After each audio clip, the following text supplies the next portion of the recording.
মা, অনেক খেয়ে ফেলেছি, এত খাওয়া যায়? সব যাবে, খাবার শেষ করে করে উঠবা। না খেয়ে খেয়ে শরীর একবার শুকিয়ে ফেলেছে। খাও মধু খাও।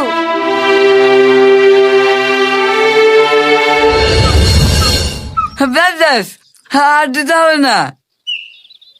আমাকেও এক পিস দাও না বড়মা। ছোট লোকের বাচ্চা আবার মাংস খাবে? জাতি সাইডি খা।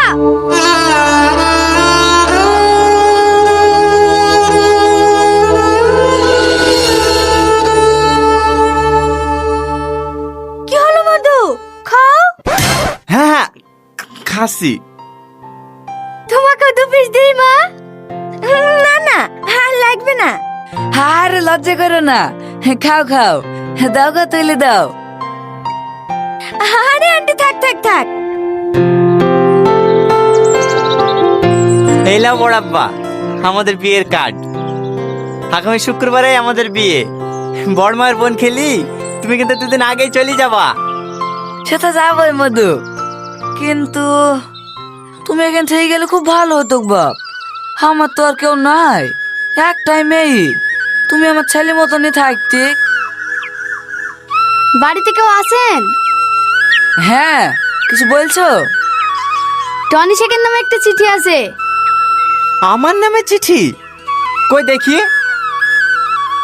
লেন ধরেন, এখানে একটা সই করে দেন।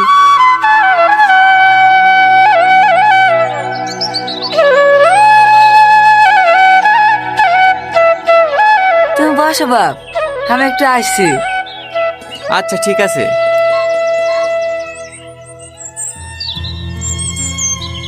আমি জানি আজ আমি তোমার কাছে একটা স্বার্থপর মেয়ে, কিন্তু বিশ্বাস করো, আব্বুর দেখা ছেলেকে বিয়ে করেছে শুধু তোমাকে বাঁচাতে, নাহলে আব্বুর লোকজন তোমাকে মেরে ফেলতো। আর আমি তোমাকে এতটাই ভালোবেসে ফেলেছি যে আমার জীবনটা আমি আস্তে আস্তে দিয়ে দিতে পারি, কিন্তু আমার কারণে তোমার মৃত্যু হবে এটা আমি কখনোই মেনে নিতে পারবো না।